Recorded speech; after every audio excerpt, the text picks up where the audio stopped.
ಎಲ್ಲರಿಗೂ ಕಳಸ ಕುಕ್ಕಿಂಗ್ಗೆ ಸ್ವಾಗತ.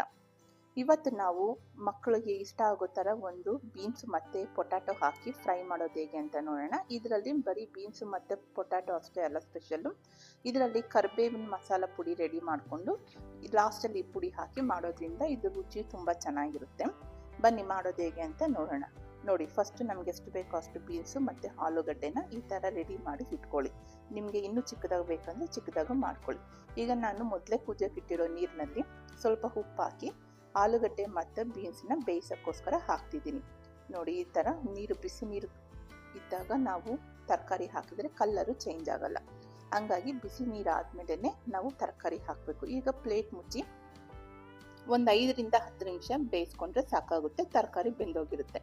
ಈಗ ತರಕಾರಿ ಬೇಯೋಷ್ಟೊತ್ತಿಗೆ ಒಂದು ಬಾಣಲಿ ಇಟ್ಟು ಈಗ ಇದಕ್ಕೆ ನೋಡಿ ಮಸಾಲೆಗೆ ಬೇಕಾಗಿರೋದು 1 ಸ್ಪೂನ್ ಧನಿಯಾ, ಜೀರಿಗೆ, ಸ್ವಲ್ಪ ಸೋಂಪು, ಏಲಕ್ಕಿ, ಸ್ವಲ್ಪ ಲವಂಗ ಮತ್ತು ಸ್ವಲ್ಪ ಚಕ್ಕೆ, ಖಾರಕ್ಕೆ ಬೇಕಾಗಿರೋಷ್ಟು ಒಣಮೆಣಸಿನ್ಕಾಯಿನ ಸ್ವಲ್ಪ ಚೆನ್ನಾಗಿ ಡ್ರೈ ರೋಸ್ಟ್ ಮಾಡ್ಕೊಳ್ಳಿ.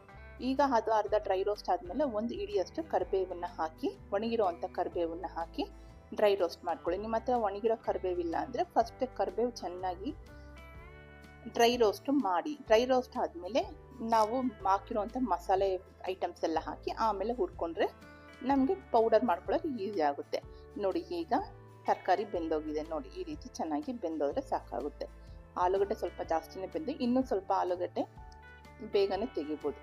ಈಗ ಮತ್ತೆ ಒಂದು ಬಾಣಲಿ ಇಟ್ಟು ಸ್ವಲ್ಪ ಎಣ್ಣೆ ಹಾಕಿ, 1 ಸ್ಪೂನ್ ಎಣ್ಣೆ ಹಾಕಿ, ಸ್ವಲ್ಪ ಜೀರಿಗೆ, ಸ್ವಲ್ಪ ಸಾಸಿವೆ ಹಾಕಿ ಅದು ಚಟಪಟ ಅಂದಮೇಲೆ ಸ್ವಲ್ಪ ಕರಿಬೇವು ನಿಮ್ಗೆ ಎಷ್ಟು ಬೇಕೋ ಅಷ್ಟು. ಮತ್ತು ಇಲ್ಲಿ ಚಿಲ್ಲಿಗೆ ಏನು ಬೇಕಾಗಿಲ್ಲ, ಚಿಲ್ಲಿ ಈರುಳ್ಳಿಗೆ ಏನು ಬೇಕಾಗಿಲ್ಲ. ಕರಿಬೇವು ಹಾಕಿ ಸ್ವಲ್ಪ ಅರಿಶಿನ ಪುಡಿ ಹಾಕಿ ನಾವು ಪೌಡ್ರ್ ಮಾಡಿಕೊಂಡಿರೋ ಮಸಾಲನ ಹಾಕಿ 1 ನಿಮಿಷ ಎಣ್ಣೆಯಲ್ಲಿ ಕೈ ಆಡಿಸಿದ್ಮೇಲೆ ಈಗ ನಾವು ಬೇಯಿಸಿಟ್ಕೊಂಡಿರೋ ತರಕಾರಿನ ಹಾಕೋ ಸಮಯ ಆಗಿದೆ. ಈಗ ಈ ತರಕಾರಿನೆಲ್ಲ ಬಾಣಲಿಗೆ ಹಾಕಿ ಚೆನ್ನಾಗಿ ಒಂದು 2-3 ನಿಮಿಷ ಚೆನ್ನಾಗಿ ಕೈ ಆಡಿಸಿ ಚೆನ್ನಾಗಿ ಮಿಕ್ಸ್ ಆಗಬೇಕು. ಚೆನ್ನಾಗಿ ಮಿಕ್ಸ್ ಆದರೆ ಆ ಫ್ಲೇವರ್ಸ್ ಎಲ್ಲ ಬೀನ್ಸು ಮತ್ತು ಆಲೂಗಡ್ಡೆಗೆ ಚೆನ್ನಾಗಿ ಹೊಂದ್ಕೊಂಡಿರುತ್ತೆ. ನೋಡಿ, ಈ ರೀತಿ 2-3 ನಿಮಿಷ ನಿಧಾನಕ್ಕೆ ಕೈ ಆಡಿಸ್ತಾ ಇದ್ದರೆ ಮಸಾಲ ಫ್ಲೇವರ್ಸ್ ಎಲ್ಲ ಆಲೂಗಡ್ಡೆ ಮತ್ತು ಬೀನ್ಸ್ಗೆ ಚೆನ್ನಾಗಿ ಹಿಡ್ಕೊಳ್ಳುತ್ತೆ. ನೋಡಿ ಎಷ್ಟು ಚೆನ್ನಾಗಿ ಕಾಣ್ತಿದೆ. ಮತ್ತು ಇದು ಮಾಡೋದು ತುಂಬ ಈಸಿ, ಬೇಗನೆ ಆಗೋಗುತ್ತೆ.